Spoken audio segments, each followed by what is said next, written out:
국정에 들겠노라. 곧 관심법을 시행하겠노라. 옴마니 밤매옴 옴마니 밤매옴. 스스로 미륵부를 자청하고 처자식을 살해한 해륜의 군왕 궁예. 그는 진짜 미치광이 폭군이었을까? 최근 새롭게 해석된 선각대사비는 놀라운 사실을 증언한다. 912년 직접 군사를 이끌고 내려가 나주 공략을 지휘하고 후삼국 통일의 기틀을 다진 정복군주. 그 이름은 다름 아닌 궁예였다. 혁명을 봐야죠. 네. 있는 거 싸그리 바꿨으니까.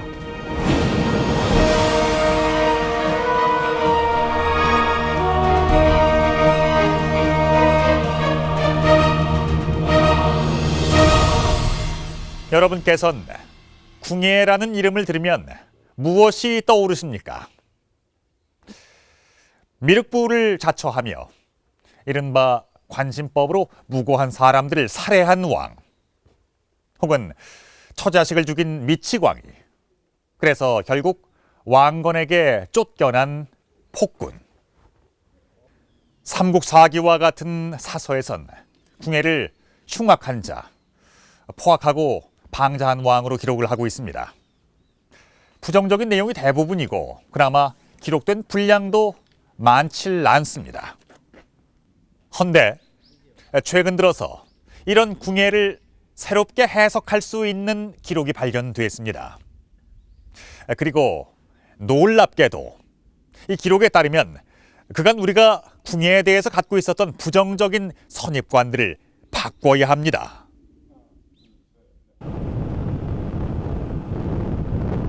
분단의 상흔이 남아있는 강원도 철원.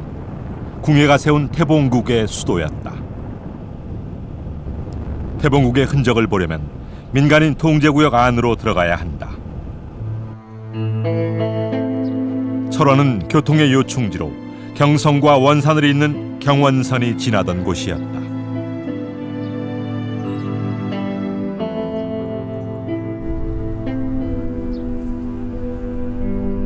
태봉국의 도성은 비무장지대 한가운데 있다. 군사분계선이 성을 반으로 가른다. 왕궁성과 내성은 북한 쪽 비무장지대에 있다. 현재로는 들어갈 수가 없죠. 공교롭게도 이렇게 남북으로 딱 군사분계선이 반을 가르고 있어가지고 성 자체도 이렇게 반으로 쪼개져 있죠. 이렇게. 그러면 남북이 합해서 조사해야 될 귀중한 그 우리 참 잊혀진 왕국이잖아요. 비무장지대에 있는 유적을 20년대 조사하고 있는 이재 원장과 함께 평화 전망대를 찾았다. 이 산 있잖아요. 이 산 왼쪽으로 그리고 저 가운데 태봉 도성터는 풍천원이라는 넓은 평야에 자리한다.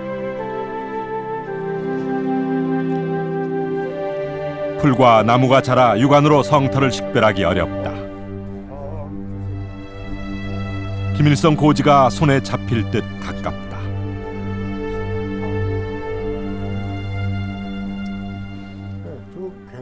요게 1951년 한국전쟁 당시 미군이 제작한 항공사진을 토대로 태봉국 도성의 위치와 모습을 확인했다. 항공사진에 드러난 성의 윤곽을 따라 선을 긋자 외성과 내성이 드러났다. 외성의 길이가 12km가 넘는다.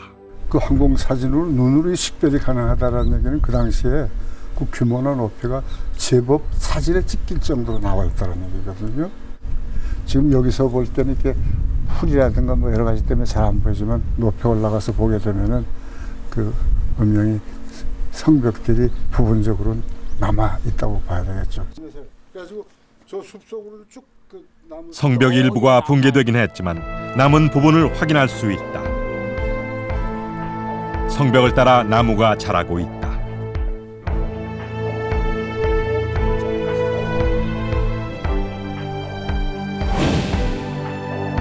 성은 토성이다. 일제시대 조선총독부 자료에 따르면 석등과 석등하대석 등 많은 유물이 출토됐다. 왕궁성 부근에서 발견된 석등은 일제 때 국보로 지정됐다.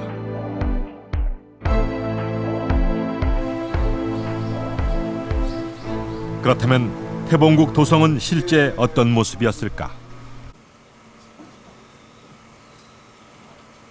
조사 결과를 바탕으로 제작한 모형을 보면 태봉국 도성은 직사각형 모양의 거대한 평지성으로 내성 안에 왕궁성이 있었을 것으로 추정한다.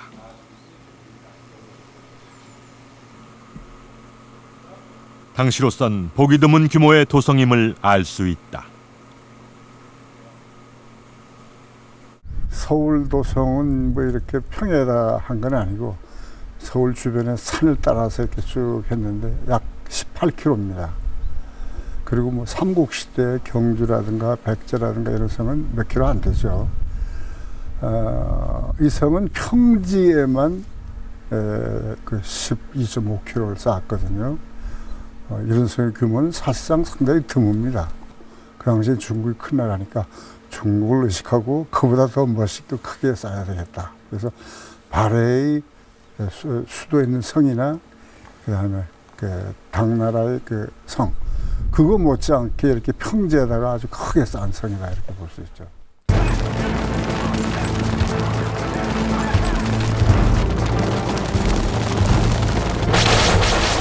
신라 왕족의 후예로 태어났던 궁예는 892년 원주에서 일어난 반란군에 가담하면서 독자적 세력을 확보한다.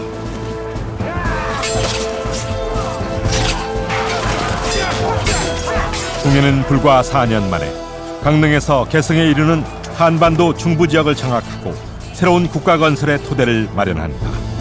그것이 태봉이다.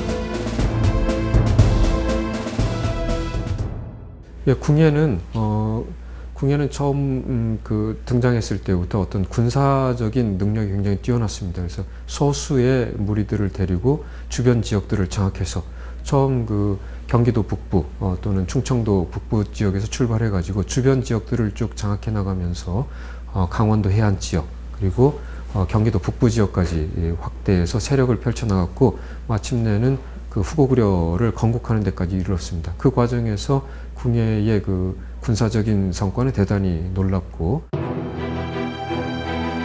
궁예는 기존의 제도를 뒤엎는 혁명적인 시도를 통해 새로운 국가를 건설해 갔다. 자신이 신라의 왕족 출신이었지만 과감히 신라의 골품제를 폐지한 것이다. 산성이 아닌 평지에 거대한 성을 건설한 것은 새 국가 건설에 대한 자신감의 표현이었다.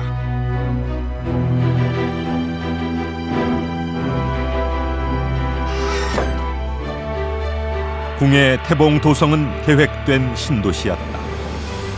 도성의 핵심부인 내성 안엔 왕궁 포정전을 비롯한 국가의 핵심 시설이 자리하고 내성과 외성 사이에는 일반 백성들을 위한 민가와 절터, 훈련장 등이 있었을 것으로 추정된다.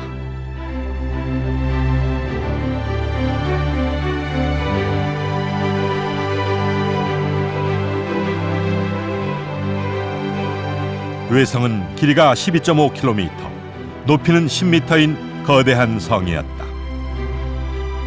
당시 태봉이 얼마나 강력한 힘을 가진 국가였는가를 알 수 있다.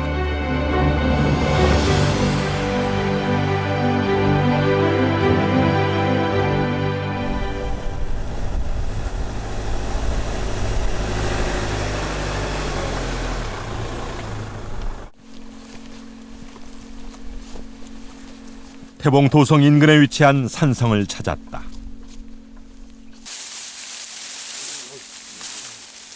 덩굴을 걷어내자 숨겨진 성벽이 보인다.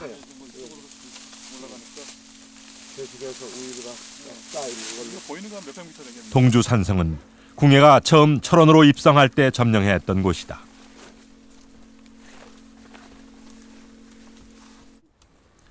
높고 가파른 산세를 이용해 건설한 성의 둘레는 800m 정도. 궁예가 참 풍천오네. 궁예 도성을 쌓기에.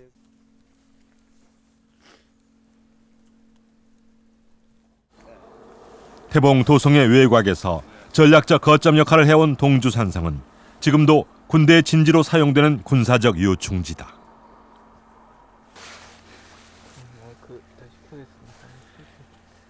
그 철원 평야를 정벌하기 위해서는 지금 여기 동주산성에서 지금 밑에가 다 이렇게 보이듯이 제일 전략적으로나 지금 지형적으로 상당히 이제 중요한 산성이 되겠습니다. 한 해 풍년이 들면 7년을 먹고 산다는 철원. 지금도 강원도 쌀의 28%가 철원 평야에서 생산된다. 철원은 예나 지금이나 궁예의 땅이다. 어딜 가나 궁예의 흔적들을 쉽게 찾을 수 있다.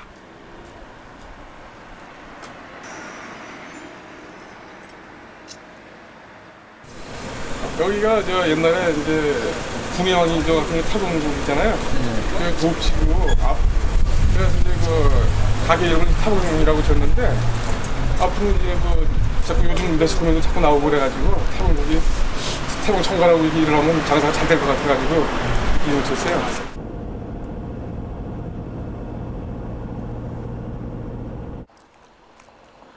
전라남도 강진의 고찰 무의사에서 궁예와 관련된 놀라운 사실이 새롭게 드러난다. 역사적으로도 굉장히 중요한 돌인데 지방이 무의사 경내에 있는 선각대사비. 선각대사이고요.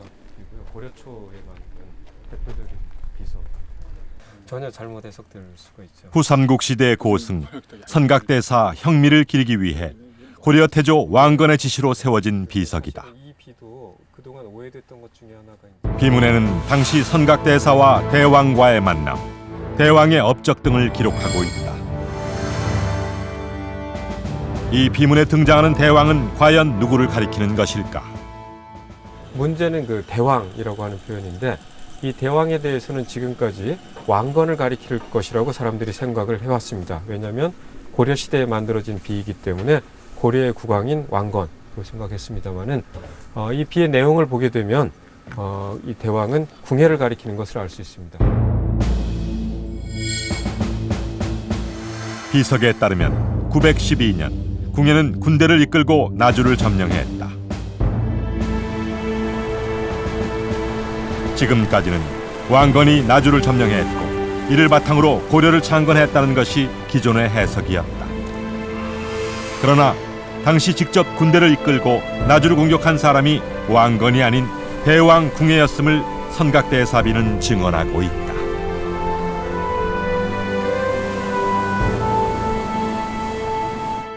삼국사기나 고려사의 기록에 보게 되면 궁예가 왕이 된 이후에 궁예가 직접 전쟁에 참여한 모습이 거의 이 자료에 나타나고 있지 않습니다.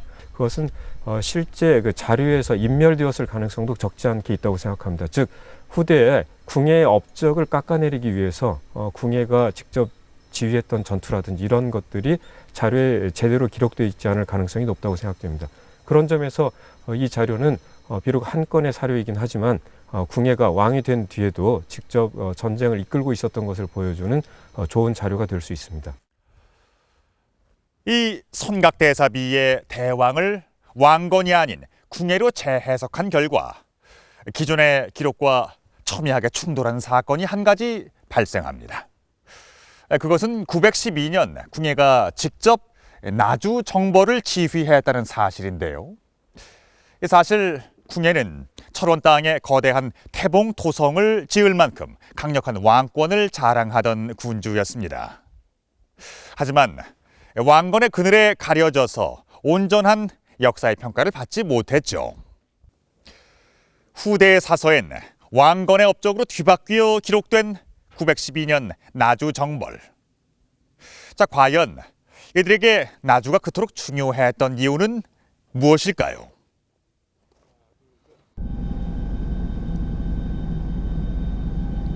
전라남도 지역의 젖줄 영산강. 그 끝자락에 나주가 자리하고 있다.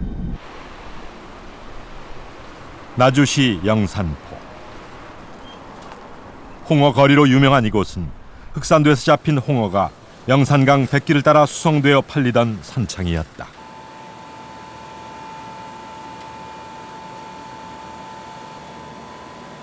열흘간에 이르는 해상 운송 과정에서 숙성된 홍어는 전국으로 유통된다.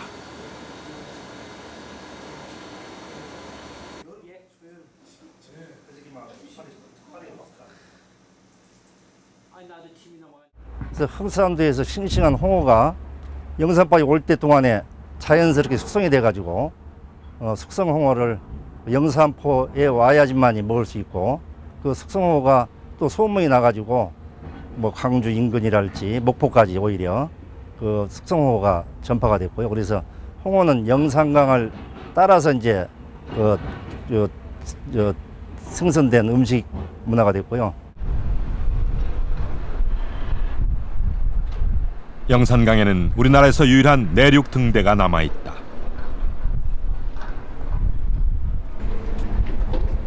(1915년) 설치된 영산포 등대는 강으로 가는 선박의 뱃길을 안내하고 영산강의 수위를 측정하는 역할도 담당했다. 이런 뱃길을 통해서 서남해안 지역에 있었던 모든 물류들이 이 뱃길을 통해서 들어왔고요. 그래서 이제 이곳에 큰 도시가 형성이 된 것이고, 또 조선시대 때는 조운선이 다니던 뱃길로도 활용이 됐습니다. 흑산도와 전라남도 서남해 지역의 섬에서 나오는 특산물이 나주에 모여 내륙으로 공급됐다. 나주는 서남해 지역 경제의 중심지였다. 전라남도 해남군 화원면. 맛있죠? 여기 한번 보십시오. 자, 여기 보시면 여기 지금 불 먹은 흙들이 보이죠? 이 일대에서 60여 개에 달하는 대규모 청자 가마터가 확인됐다.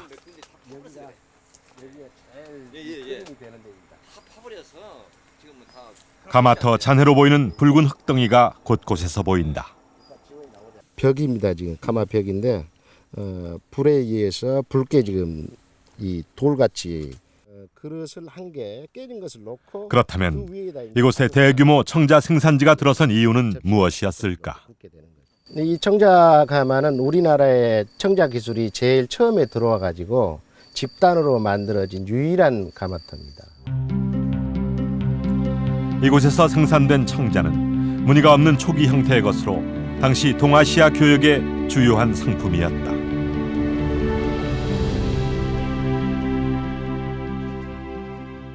그런데 이 찻잔은 당시 가장 귀중한 무역품으로 그렇게 밝혀지고 있고요. 그렇기 때문에 그 청자를 우리나라에서 직접 생산해서 이렇게 판매하면 더 많은 수익을 얻을 수 있었을 겁니다. 청자를 대량 생산하고 팔기 위해서는 강력한 해상 세력과 경제력이 밑받침돼야 한다. 영산강 수로는 흑산도 항로를 통해 남중국과 연결되는 가장 가까운 지역으로 한중일 해상 무역의 중심지였다. 이 당시 최고 고부가 상품인 청자 생산의 대규모 단지가 조성되었고, 이 소금 생산지였다라고 하는 것이죠. 그리고 또 하나는 국내의 해상 교통의 가장 중요한 요충지이면서 인후부였다라고 하는 것이죠. 군사적으로는 이제 그 바닷길을 그 서해와 남해를 연결하는 결전점에 해당되기 때문에 여기를 장악하면 굉장히 군사적인 그 결절점을 장악하는 것이기 때문에 군사작전하기에 굉장히 유리한 것이죠. 후삼국 시대 한반도를 통일하기 위해서는 서남해 지역의 해상 네트워크의 중심 도시 나주를 장악해야만 했다. 903년 왕건은 수군을 이끌고 영산강을 거슬러 올라가 나주를 공격한다.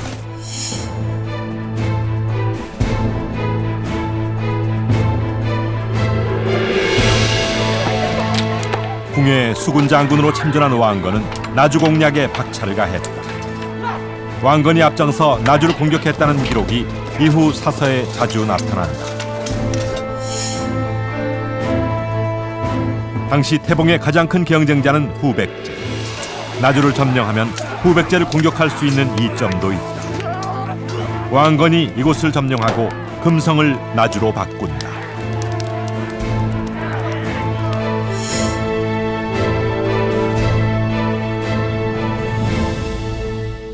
이 지역이 그 전략적인 그 요충지였기 때문에 후백제에서도 이 지역을 또 다시 회복하거나 장악하려고 하는 시도가 있었고, 그래서 여러 차례 서로 그런 공격들이 있었던 것 같습니다. 다만 기록에는 그 903년도에 장악했다, 다시 909년과 910년에 걸쳐서 장악했다.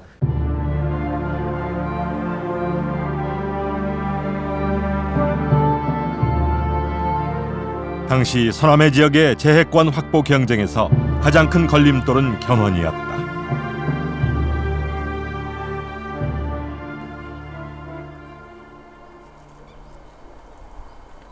전라남도 광양의 마로산성.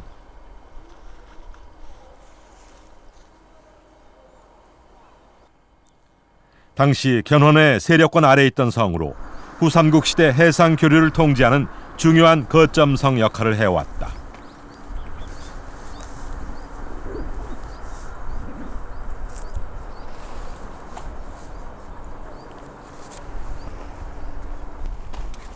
마로산성에서는 후삼국시대 해양 교역 상황을 증명하는 유물들이 출토됐다.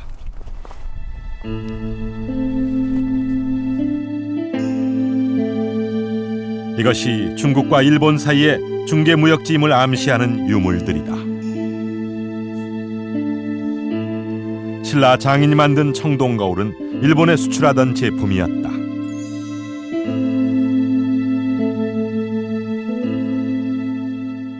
원래 이제 견훤은 뭐 해상적 기반은 좀 약했다고 생각이 듭니다. 그런데 이제 그 순천의 박영규 김총 세력을 접수하면서 박영규 김총 세력이 그 지역의 중요한 해상 세력이기 때문에 그 해양적 기반을 갖게 되었는데, 그래서 그 해양 활동을 위해서 많은 노력을 합니다.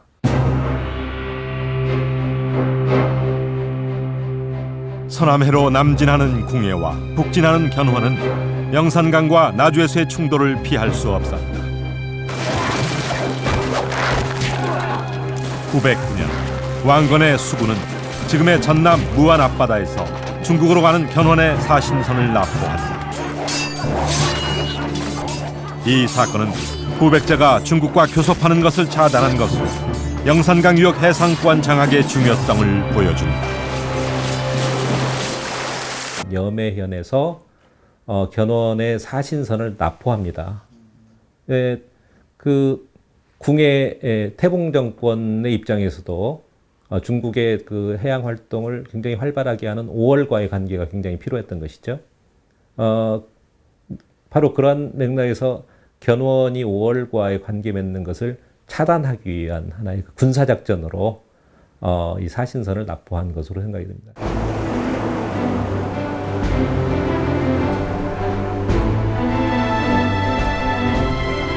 (912년) 마침내 서남해 재해권의 판도를 결정하는 전투가 벌어진다.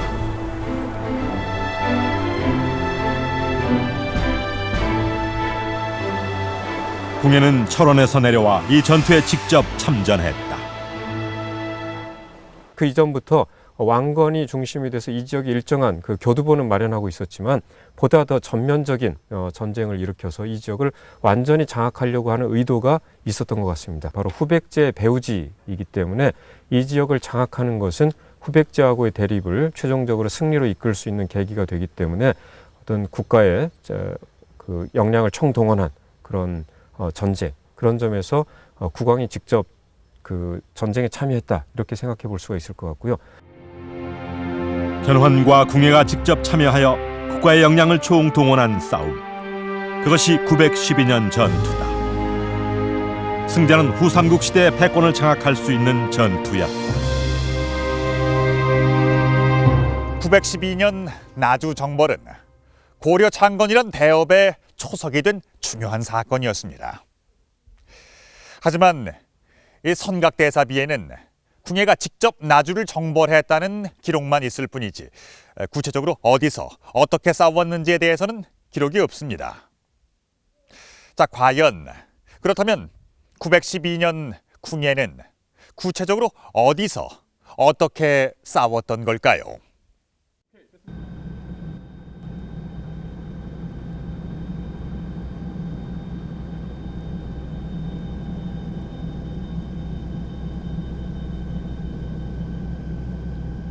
912년 궁예와 견훤 양측의 총 공세가 이곳 영산강에서 펼쳐졌다. 사서에는 전투가 덕진포에서 벌어졌다고 기록한다. 영산강 중류에 자리한 덕진포. 이곳이 바로 912년에 덕진포 해전을 했던 그런 곳으로 추정이 되는데요.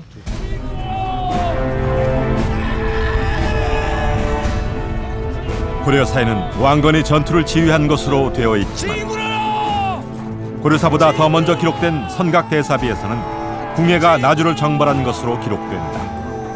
궁예가 부하인 왕건을 데리고 전투에 참전한 것이다.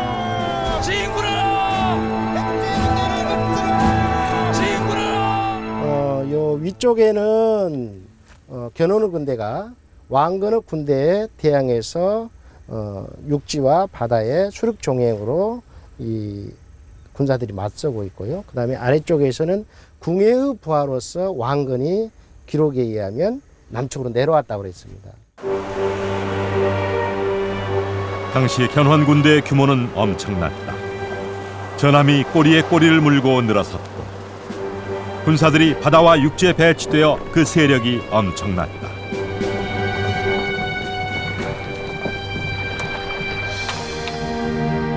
그런데 현재 영산강의 규모를 보면 대규모 함대가 들어서기에는 너무 작다.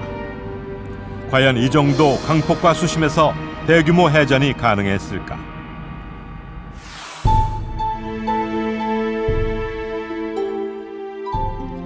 지난 2006년 영산강 유역에서 고려시대 것으로 추정되는 목선 조각이 발굴됐다.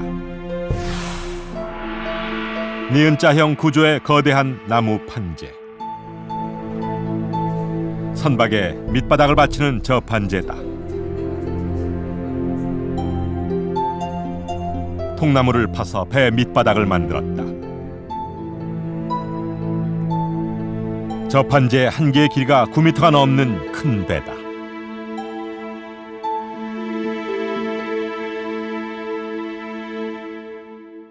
최소한의 배의 형태를 유지하기 위해서는 한 5개 정도의 그 부대가 필요하다고 해요. 그래서 지금 저 판재 하나가 발견된 규모가 9m 10 정도로 저희가 추정을 하고 있기 때문에 그걸 5개 정도 붙이면 한 45m 정도 되는 배로 추정을 하고요.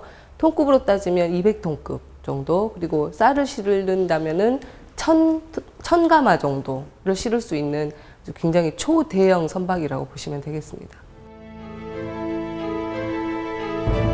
45m가 넘는 200톤 규모의 선박. 이렇게 큰 배가 충분히 영산강 수역을 넘나들었다는 것을 이 저판재의 발견을 통해 알 수 있다. 그렇다면 이 배는 어디에서 온 것일까?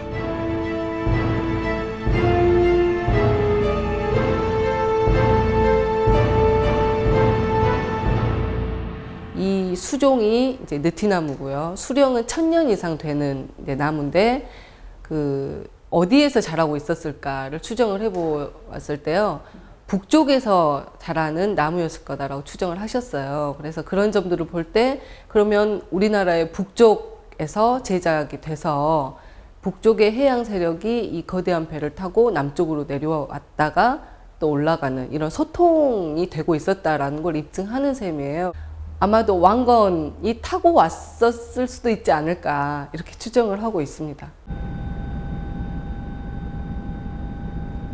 영산강변에 자리한 나주는 지금은 평야가 넓은 농촌 도시지만 원래는 항구 도시이자 거대한 국제 포구였다.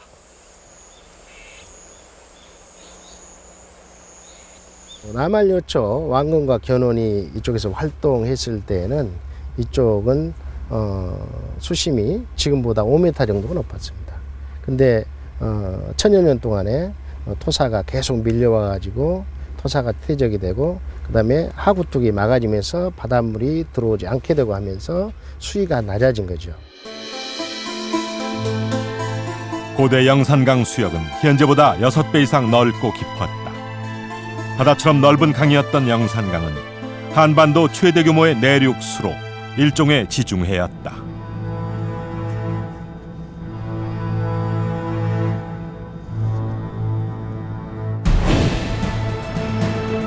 912년 서남의 제해권을 둘러싼 절체절명의 전투가 시작된다.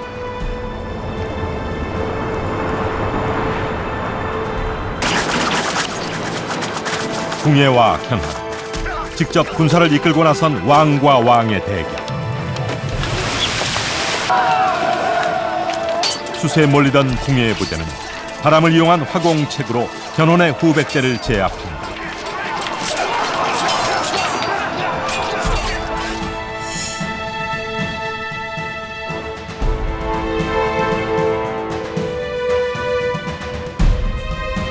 불에 타고 물에 빠져 죽는 자가 태반이었다. 궁예의 완벽한 승리였다. 그 견훤의 군대는 이 왕건의 화공책에 의해서 그 모든 배가 전소당하는 그런 대패를 당하게 됩니다. 그리고 500여 명이 그 목배임을 당하고요. 그다음에 견훤은 혼자 탈출해서 자그마한 배에 의지해서 탈출했다고 전합니다.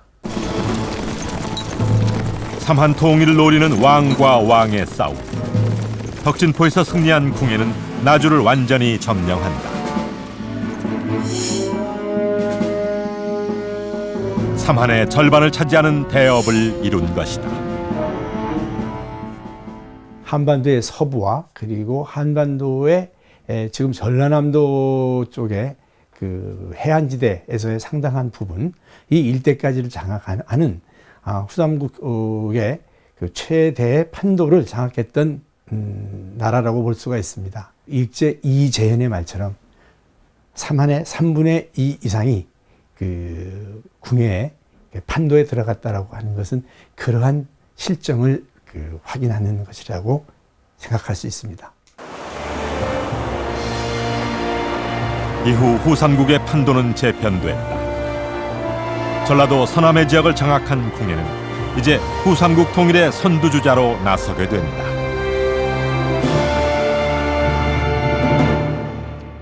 이 선각대사비에선 궁예를 시종일관 대왕이라고 칭하고 있습니다. 그러니까 적어도 고려 초까지는 분명히 궁예를 국왕이라고 인정하고 있었다는 사실을 알 수 있는데요. 하지만 고려 후기로 접어들면서 궁예는 차츰 포악하고 무자비한 왕으로 묘사되며 결국 신하들에게 버림받는 군주로까지 평가받게 됩니다. 왜 이처럼 시간의 흐름에 따라서 궁예에 대한 평이 달라졌던 걸까요? 그리고 궁예가 역사 속으로 사라진 이후 대체 어떤 일들이 생겼던 걸까요?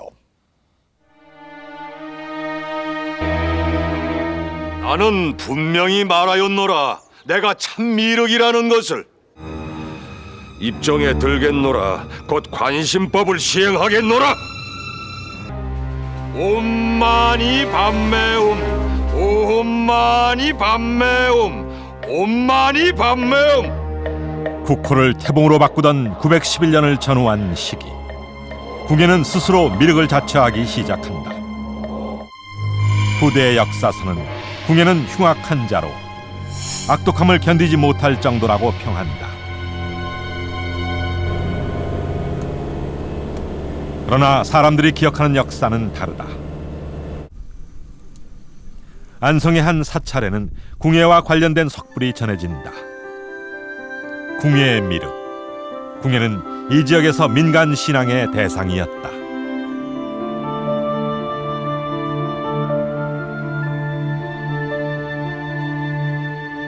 본래의 이 궁예 미륵을 아주 많은 분들이 신봉을 하고 여기 와서 자기의 염원도 빌고 또 입시절에는 와서 입시에 대한 그 염원도 비는 아주 그러한 이 주위에서 많은 이들이 이렇게 불자들이 찾아오는 그러한 미륵입니다. 궁예는 912년 나주 정벌 당시 이곳 무의사에서 명성이 높은 고승 선각대사 형미를 만난다.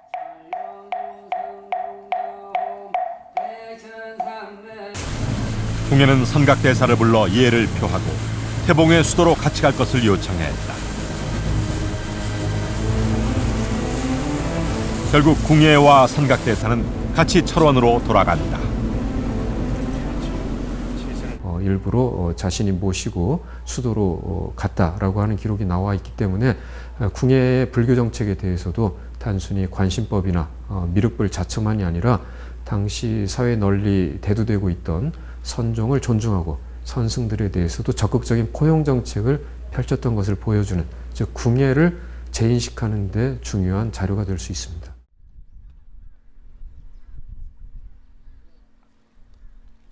태봉의 수도 철원.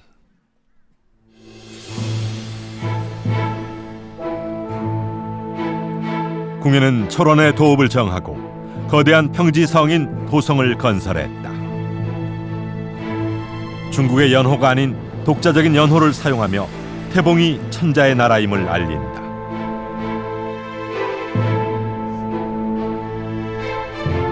궁예는 철원에 1000가구의 청주 주민을 이주시킨다. 도성 건설은 새로운 국가 건설 프로젝트였다.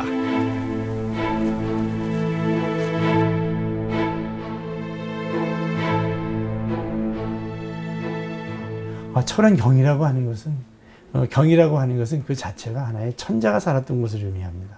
또 그와 아울러 수동만세랄지와 같은 연호를 함께 하고 있었다라고 하는 것은 천자로서의 지역과 그러한 상징을 모두 취한 그러한 당당한 행동이었다고. 궁예는 세속군주인 자신의 통치 행위를 부처의 행위로 승화시키며 신라의 골품제를 폐지하는 등 과감한 개혁을 실시한다.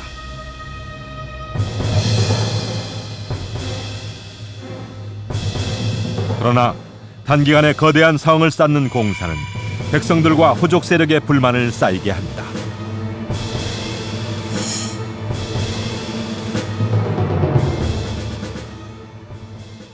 그에 따르는 세액 부담과 또는 일반 인들의 노동력의 부과, 이러한 것들이 굉장히 컸을 것으로 보여지죠. 또 그에 따라서 당시에 그 막대한 이 경비를 제공을 하려고 한다면 당시에 궁예 휘하에 있었던 많은 호족들, 또 호족들이 소유하고 있던 노동력, 이러한 것들을 징발할 수밖에 없기 때문에 일반 농민들의 불만과 함께 또 호족들의 많은 불만도 야기했을 것으로 추정이 됩니다. 철원이 궁예의 땅이라면 나주는 왕건의 땅이다.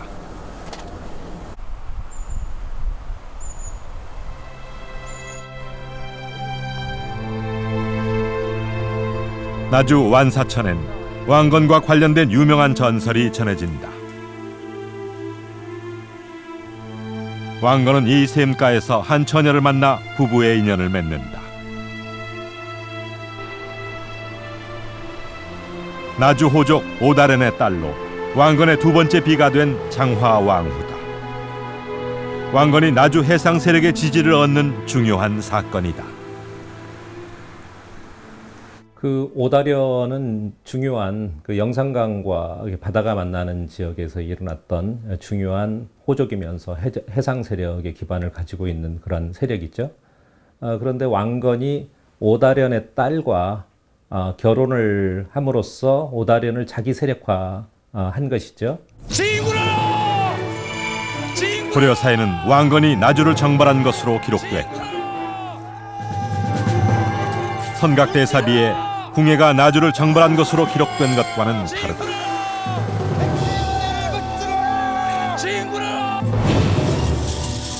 왕건이 호족 세력과 결합해서 나주를 장악하게 되고 이것이 고려사에 기록된 것으로 보인다. 궁예의 기록은 그 과정에서 지워진 것으로 보인다.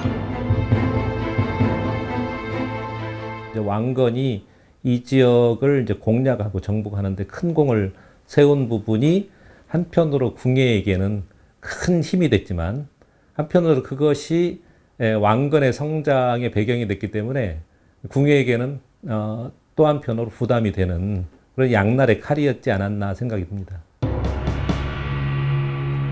왕건은 궁예도 무시할 수 없는 세력으로 성장했다.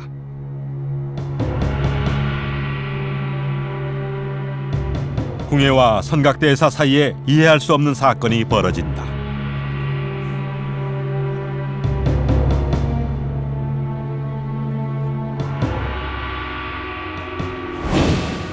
궁예가 갑자기 선각대사 형미를 처형한 것이다. 궁예는 왜 선각대사를 죽여야만 했을까? 궁예는 선각대사가 누군가의 편을 들었다고 의심했다. 궁예는 많은 사람들이 자기보다 왕건을 따르는 데 대한 어떤 두려움, 위기감 이런 것들을 느끼고 있었고 따라서 아마도 왕건하고 가깝게 지냈다고 생각되는 형미를 의심해서 그를 죽였던 것이 아닌가 생각이 됩니다. 궁예가 선각대사를 처형한 것은 단순히 종교적인 이유 때문이 아니었다. 왕건 세력과의 결탁에 대한 배신감, 즉 역모를 우려하는 정치적인 이유였다. 궁예는 자신의 부인마저 관심법으로 살해하는 광기를 내보였다.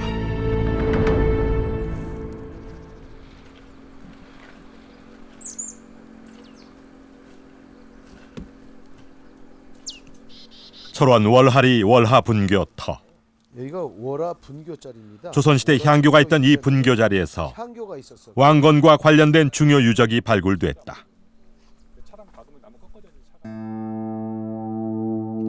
조선 후기 영조 때 간행된 여지도서에는 이곳이 태봉국 시절 왕건의 집터였다고 기록돼 있다.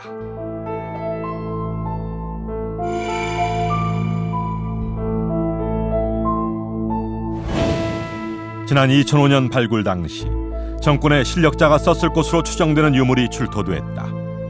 특히 직경 1m가 넘는 대형 석등 하대석은 이곳에 제법 큰 규모의 사찰이 있었을 가능성을 제시한다. 군사적 목적으로 활용됐을 것으로 추정되는 갑옷 조각도 나왔다.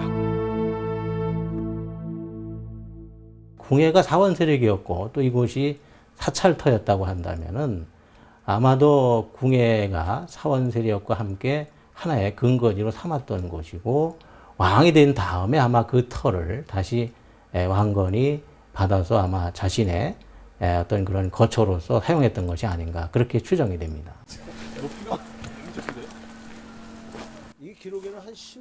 왕건의 사택지로 쓰이기 전 궁예 세력의 거점이었을 것으로 추정되는 월하리 유적. 후대의 역사는 궁예의 이름을 지우고 기억하지 않았다. 바로 요 아래가 왕건의 사택지 아니겠습니까? 여기서 모의를 해가지고 바로 저 지평선 끝에 보이는 태봉국 도서까지 진출해가지고 그 자기네 뜻을 이루지 않았을까 이렇게 추정되는 것이죠. 918년 왕건의 집에 모인 부하들은 모반을 시작한다. 누추한 차림으로 산속 깊이 도망친 궁예는 백성에게 붙잡혀 비참한 최후를 맞은 것으로 기록된다. 그러나 왕건의 명령으로 세워진 선각대사비는 지금까지의 궁예에 대한 평가를 뒤집었다. 궁예를 일컫는 대왕 전주는 왕건을 표현하는 금상과 동급의 존칭으로 사용된다. 비록 몰락했지만 고려 초까지 궁예는 왕건도 폄하하지 못하는 대왕이었던 것이다. 후대 자료들, 특히 고려시대 자료들에 보면 궁예에 대해서는 그냥 궁예라고 하는 약간은 그 낮춰 부르는 것이 일반적이었습니다. 그렇지만 이 비는 고려시대에 만들어졌음에도 불구하고 궁예에 대해서 꼬박꼬박 대왕이라고 하는 표현을 쓰고 있습니다. 그런 것을 보게 되면 적어도 고려 초까지는 궁예에 대해서 쉽게 낮춰 부르지 못하고 대왕이라고 존중하는 표현을 썼던 것으로 생각됩니다. 통일신라를 무너뜨리고 후삼국 시대를 주도했던 궁예의 정치적 유산은 왕건에게 계승됐다. 궁예는 후삼국 통일의 토대를 닦고 한국 중세사를 새롭게 연 혁명가였다. 우리나라에서는 결국 국가의 창시자라고 한다고 하면 10명이 채 안 되는 그러한 역사를 가지고 있습니다. 그 가운데서도 궁예는 자기가 그 어려운 배경에서 국가를 만들었고, 그리고 그 연호를 채택을 했고, 그리고 자기의 도읍을 광대한 평지성에 장만을 했고, 그리고 철원경이라는 명칭을 붙였고 했던 한국사에서 어찌 보면 가장 담대한 그러한 군주로서 평가를 할 수가 있을 것입니다. 우린 새롭게 재해석된 선각대사 형미의 비문을 통해서 궁예가 미치광이 폭군이 아닌 뛰어난 정복군주였다는 사실을 확인할 수 있었습니다. 후삼국 시대를 마감하고 고려 창건의 실질적인 토대를 세운 인물이 바로 궁예였던 것입니다. 그러나 궁예와 태봉국의 역사는 대부분 지워진 채 왜곡돼 왔던 것 또한 사실입니다. 선각대사비는 한반도의 중부를 통일하고 새로운 사회의 건설을 꿈꿨던 혁명가 궁예를 다시 해석할 것을 요구하고 있습니다.